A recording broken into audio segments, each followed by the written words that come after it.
Please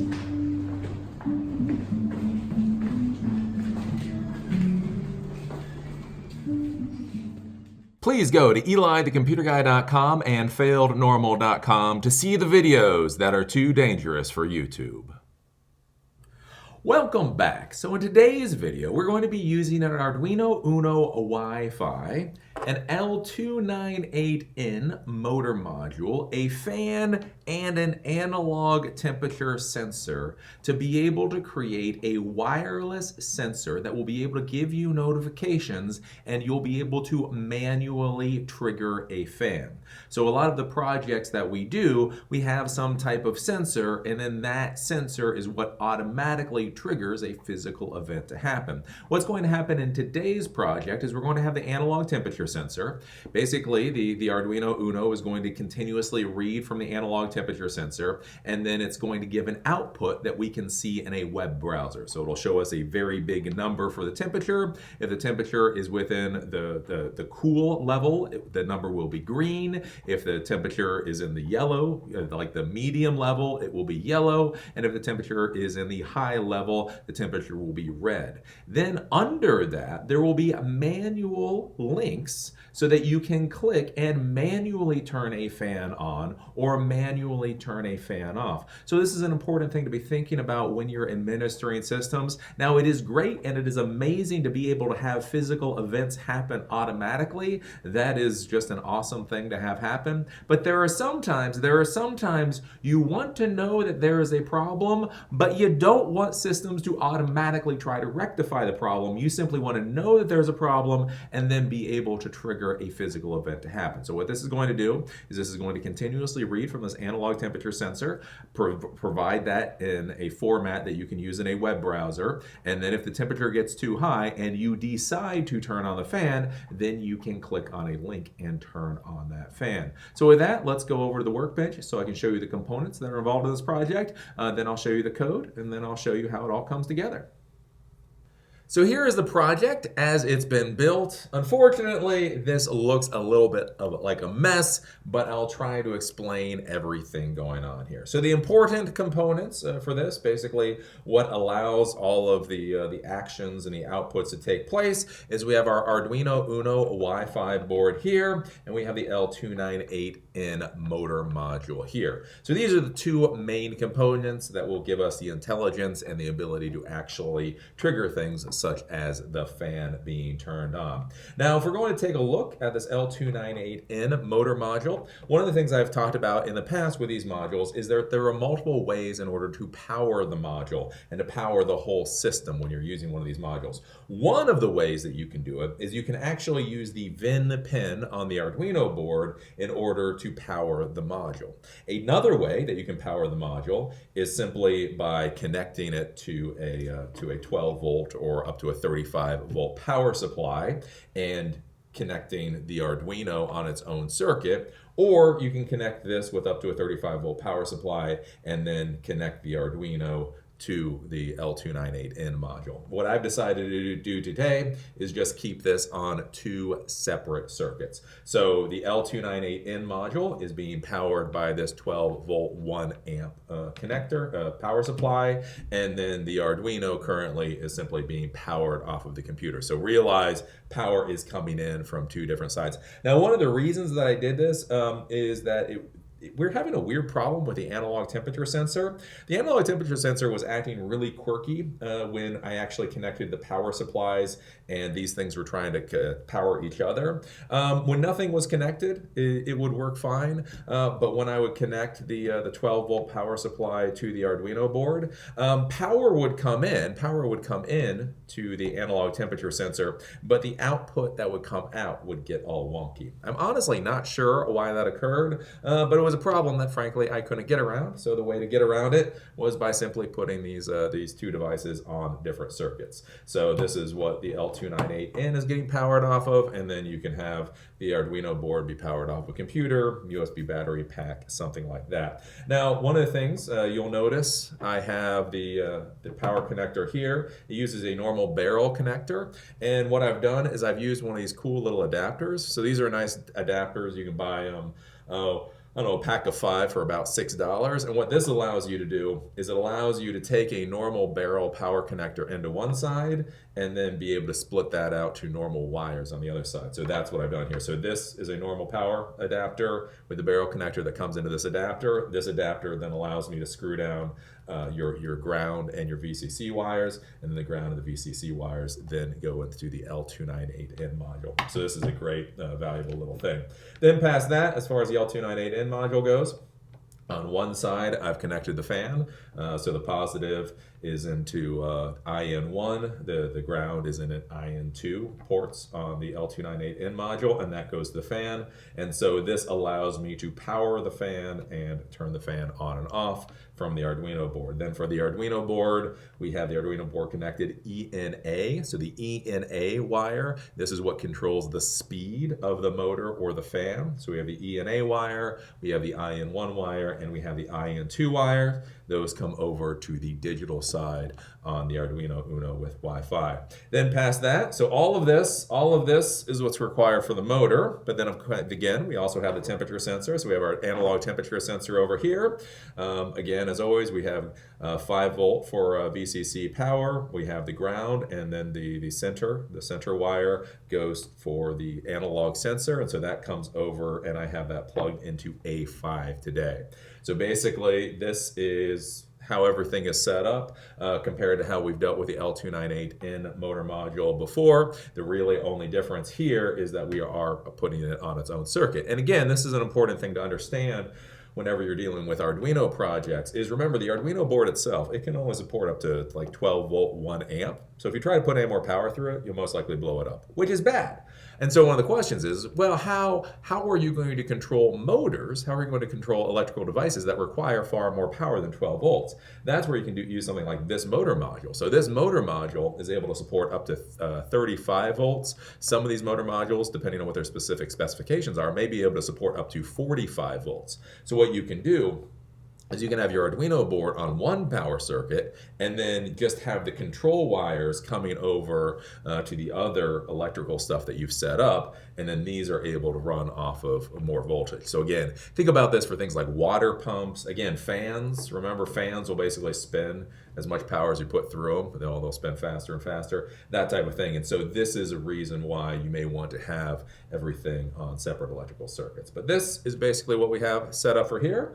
Hope that makes sense. I know it's getting a little confusing. There's a lot of stuff going on, but really, if you just go through and look at the code and you look at everything, you realize that it's actually not that complicated. So with that, let's go over and take a look at the code.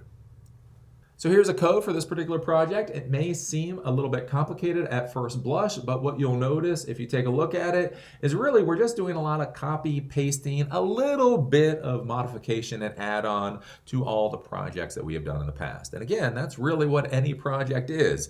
You take all the little components you created before, glue them or duct tape them together to get something a lot larger. So the first thing that we're going to do is we're going to have to include the libraries for the Wi-Fi communication, SPI.H and Wi-Fi 9. So this will allow us to be able to communicate with the Arduino board over Wi-Fi. Then since we have that analog temperature sensor, we have to define the temperature sensor pin. So define temp sensor A5. So the temperature sensor is going to connect to analog pin 5. Then we have to define the pins that are going to be required for the motor module.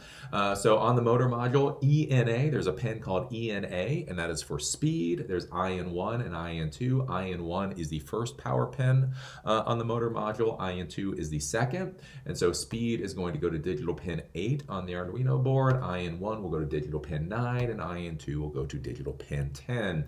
Then we're going to go down and we're going to set up everything for the Wi-Fi. So char SSID equals test. I have a guest Wi-Fi network set up on my network. I have simply put the SSID to test. We have a char password. If you have a password for your network, this is where you would put it in. I have left mine blank blank just so I don't have to troubleshoot crappy password things while I'm doing all of this. Then we have int key index. If you are using multiple keys on your Wi-Fi, you would put something in here. Again, 0, 1, 2, 3, 4, 5, 6, 7, 8. We don't have anything to worry about, so it's just set at 0. Then past that, we're going to create a variable for the status for the Wi-Fi connection. We're just going to set that to WL idle status. Then we are going to have a Wi-Fi server, and we're going to set the server to port 80. So if there's a reason you want it to be on a different port, let's say you're doing port forwarding from the outside world, so maybe you want to do it on a different port for some reason, this is where you would change that port number. Then we're going to have a variable string and read string. This is going to be the variable that we're going to use to actually be able to turn the motor module on and off. We'll deal with that later. And then we create two integer variables for temperature. So high temperature equals 82. So if it's 82 or above, it'll be considered a high temperature. And good temp, so good temperature is we're just going to say 76 or below. So this gives us the variables for the temperatures so we can come back to this one place and modify the values for those variables if we need to. Then what we're going to do is we're going to come down here and we're going to set up the environment that this sketch is going to run in. So we do pin mode, ENA, IN1, IN2, and we all set those to output. Those are digital pins, so and they're going to be sending information to the motor module, so we send them to output. Then what we're going to do with that ENA pin is we're going to analog write ENA 255. So basically we're writing to the ENA pin and we're saying what speed we want the motor to run at, and we're setting it at 255. So you can change the speed with the motor module between 0 to 255. 0 is the slowest, 255 is the fastest. So you can modify that depending on what you want to do. I've just set it to the highest speed to make life easier for me. Then we're going to do serial.begin. So this, of course, starts the serial monitor so we can get some output from the serial monitor while we're doing troubleshooting and such. Then past that, we're going to do what's required in order to set up the Wi-Fi, actually connect to the Wi-Fi. So while status does not equal WL connected, it's going to print attempting to connect to network named. And it's going to be it's going to be test. So it's going to be attempting to connect to network name test. Then the status equals, and it uses this function Wi-Fi.begin SSID pass. So this passes this SSID, passes the password, tries to connect to your Wi-Fi, delays for 10,000 milliseconds or 10 seconds. So while that's looping, this is what you see. Once it is finally connected, then we do server.begin, and then it will print out that the SSID, so you are connected to the SSID, and it will print out your IP address all on the serial monitor. So the serial monitor, you can take a look what the IP address is, and then you can use that to get into the web browser and be able to access the Arduino. Then we're going to get down to the meat and potatoes, the actual loop of this particular sketch. The first thing within this loop is all the math that is required in order to figure out what the temperature is. So this is, again, copy and paste from all of our other analog temperature projects. Reading voltage, temperature C, temperature F. This just pulls in the information from the analog temperature sensor and then turns that into something that we can actually use. For this, we actually care about temperature F, temperature Fahrenheit. Then past that, again, another bit of copy and paste. All of this here. This is the Wi-Fi server. Service. Basically, this is make the server available if there's a client, while the client is connected, if the client is available, so on and so forth. Again, basically just copy paste. We've talked about this before. This is what's required in order to actually provide a website or such to the client that's connecting to the Arduino. Then we're going to come down here, and the interesting stuff is now past the if C equals \n. So everything here is kind of this new stuff that we're going to be dealing with. So the first thing that we're going to do is client.println. So not serial.println, client.println. So client.println, this is going to print out to the web browser that's connecting to the Arduino. And the first thing that I want to do is I want to have this web page auto refresh so that we see what the current sensor reading is. Remember, when you go to a normal web page, it will print out once, and then until you hit refresh, you'll see the exact same thing. So again, we have a temperature sensor. Temperature is dynamic. It's going to be changing. And so I want to actually see the temperature change as it changes. So that's why I put this meta http:/equiv equals refresh content equals 5. So what this does is it's going to have the web page automatically refresh itself. So you don't need another plugin or extension and Chrome or Firefox. It will refresh itself every 5 seconds. So that's the first thing. Then we're going to come down here and we're going to say if temperature temperature Fahrenheit, is greater or equal to high temperature. So we're going to go up here. What's high temperature? If it's greater or equal to 82, then what we want to do, client, so print out to the web browser, H1 style equals color red. So we're using a bit of CSS here. We want the color to be red, and we want the font size to be 400 pixels. So we want it to be really big, really, really big. Again, if you're thinking about some kind of like monitoring type service, something that people can see, you want to think about how large you want the text. So I want this to be really big. Then the next thing here, it's kind of interesting, is the margin hyphen bottom equals 10 pixels. So again, when you're thinking about creating a user interface, not only do you have to think about the text size, but you also have to think about things like the border size or the margin size. So when I print something out in 400 pixels, many times the margin around it will also be 400 pixels. Well, I'm going to have these links below the temperature readout in somewhere close, right? I don't need it like I don't want to have to scroll down a page to find these things. So by doing the margin hyphen bottom 10 pixels, what that does is it creates a very small margin at the bottom after it's printed out the temperature, so that it can then print out these links right below it. So again, things to be thinking about is things like such as margin. So what it's going to do is going to do the H1, and then we're going to simply plug in. We're going to plug in the value of temperature F, and then we're going to close the H1 tag. So basically this opens the H1 tag. It says we want it to be red, we want it to be 400 pixels, we want the margin to be 10 pixels. Then it's going to print the value, so whatever that number is, and then it's going to close the tag. Then below that, what we're going to do is we're going to print out these links. So these links are now what's going to manually control the fan. A ref equals basically, / question mark fan on. And this is going to say turn fan on. Then we're going to do break, so that's going to be two spaces. Then we're going to do a ref / question mark fan off. And then we're going to say turn off fan. And we're going to close that, and we're just going to do the break, so there's a space. So what this is going to do is in very large red, it's going to say whatever the temperature is. Then below it, it's going to say, basically, do you want to turn the fan on or do you want to turn the fan off? If we come down here, else if temperature Fahrenheit is less than temperature high temp, so if it's less than 82 and temperature F is greater or equal to good temp, so if we go up here and take a look at good temp is 76. So what this is saying is if it's below the high temperature, but greater or equal to the good temperature, then what we're going to be doing is we're going to be printing out temperature F, but we're going to be printing it out in yellow. So it's the same as everything else up here. We're simply printing this out in yellow. Then again, right below that, we have the links like we had before. Else, so basically if the temperature is anything other than what we've talked about before, so then what we're going to do, so basically it's a good temperature, then we're going to print out the color green. Everything else is the same, temperature F, and then fan on or fan off. Then we're going to come down here, and then we're going to delay for 1 millisecond. And then this is where that read string variable comes in. So all the way up here, right? We have a read string variable. So a string variable is basically words. So we have a variable called read string. That is a string. So we're going to come down here, and basically what's going to happen is if read string.index of, and it says question mark fan on is greater than 0. So basically if fan on is in that read string, then what we're going to do is we're going to digital write in1 to high and in2 to low. So in1 is the positive, so we're going to set that to high, and then in2 is the ground, so we're going to set that to low. So if fan on, so basically if fan on is sent within the URL, we are going to turn the fan on.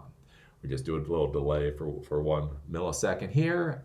Else, if read string.index of is fan off is greater than 0, so there's fan off, then we're going to digital write in1 low, in2 low. So basically this is going to turn the fan off, then we're going to delay for 1 millisecond.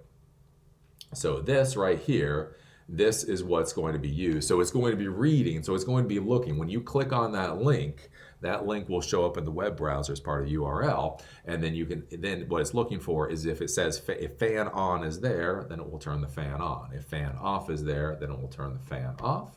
Then what we're going to do past that is we're going to read string, and we're going to set it to nothing. So double quotation mark, that's going to set it to nothing just to clear that out. Then we're going to delay for 1 millisecond, and then we're going to stop the client. Then we're going to serial.println, client disconnected. So this is what's going on here. The big new complicated thing that we have is these particular links. When you click on the link, then that will be part of the URL. That URL will be parsed. Again, that's what's happening here. Read string.index of. If there is this within the read string, then it will turn the fan on. If this is within the read string, then it will turn the fan off. So with that, all we have to do is we have to upload this, then we'll open the web browser, and I'll show you how this works. Okay, so I've uploaded the code to the Arduino Uno with Wi-Fi. Now we can go over to Safari and take a look. And we can see that we have the temperature readout, 73.84. That's in really large numbers. Then below that, we have turn on fan and turn off fan. You can see about every 5 seconds, this thing is refreshing. So if I put my finger on the temperature sensor, we will then see the temperature go up. So it's 74 now. Oh no, it's 85.26. So if you're just looking at that, you go, I think I should turn the fan on. I can just simply go down here to this link, and I can turn the fan on, and then the fan is going to turn on. And there we go. There we go. So we got the fan, and now the fan is spinning, and it's speeding up. Oh, do a little bit of refresh here. And so now it's trying to cool down our environment. Then once the temperature gets down below a certain level, all I have to do is I can go over here, do a little bit of refresh, and I can turn off the fan. And then as you can see, the fan turns off. So if I click on turn on fan, the fan turns on. Of course, it's causing me a little problems right now because I'm doing a video, but I swear it was working 10 minutes ago. And then again, once the environment cools down, I can go over here and click turn off fan. And so this way we have a temperature notification system, and we're able to manually turn on and turn off an electrical device such as a fan. So that's all there is to this particular project, using an L298N module, an Arduino Uno with Wi-Fi, an analog temperature sensor. You're able to create something that's relatively useful. Now, please understand, I know when I was showing you the demonstration of this project, it was acting a bit quirky. One of the reasons for that is because I have to configure the project in a way that works well visually for you folks to see what's going on. Again, like with the auto update for the temperature sensor, I set that to every 5 seconds so you can see rather quickly the temperature going up and the temperature going down. The problem is when you do something like auto refresh a web page every 5 seconds, you can run into some quirks just functionally with how stable that is. So what I would say with this particular project is this is definitely not a project I would just copy, paste, and shove into a production environment. What more here, I want you to understand the concept and then go through and play with the code, play with the settings. Again, like I say, with that auto refresh, maybe put that out to 30 seconds or maybe put that out to a minute. Change some things around to find out what actually works stably for you. Again, that's an important thing to understand in the real world. It's not just about making something work once, it's about having it be stable and work consistently. The project that I'm showing you today, it's great for the lab. It demonstrates a lot of things for the lab. Again, if I was going to be putting this into the real world, I would probably do it in a different way. But the main thing I want you to understand is that you're able to gain information from a sensor. You're able to output that to an HTML page that's auto refreshing for you, and then you're able to trigger physical events. That's the main thing to take away from this video. Again, actually building that in the real world, I would probably do it in a bit of a different fashion. So, as always, it was enjoyable to do this video, and I look forward to seeing you at the next one.